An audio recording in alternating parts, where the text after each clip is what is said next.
નમસ્કાર દર્શક મિત્રો, વડાપ્રધાન નરેન્દ્ર મોદી ઉત્તરાયણ પહેલાં ગુજરાતના 3 દિવસના પ્રવાસે આવી રહ્યા છે અને ત્યારબાદ પાકિસ્તાનના આતંકવાદી સંગઠન દ્વારા ગજવાએ હિન્દની ધમકી આપવામાં આવી છે.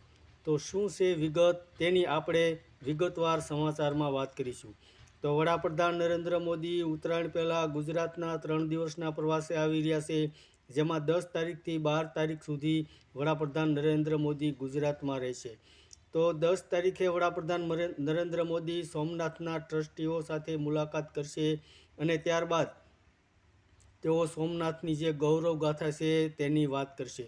અને ત્યારબાદ વડાપ્રધાન નરેન્દ્ર મોદી રાજકોટમાં વાયબ્રન્ટ સમિટ ગુજરાતનું ઉદ્ઘાટન કરશે અને ત્યાંથી તેઓ અમદાવાદ સાબરમતી આશ્રમ ખાતે જશે અને મહાત્મા ગાંધીના વિચારોને પણ લોકો સમક્ષ રજૂ કરશે.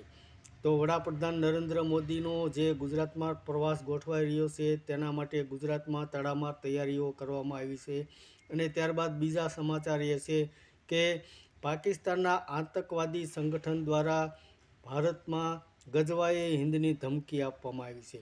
તો આ જે ધમકી છે તે એવું કહીએ કે વડાપ્રધાન નરેન્દ્ર મોદીને જ ધમકી આપવામાં આવી છે અને પાકિસ્તાનના જે આતંકવાદી સંગઠન છે તેને આ ભારતની અંદર વધારે પડતી નુકસાની જાય તેવા હાલમાં સંકેતો પ્રાપ્ત થઈ રહ્યા છે.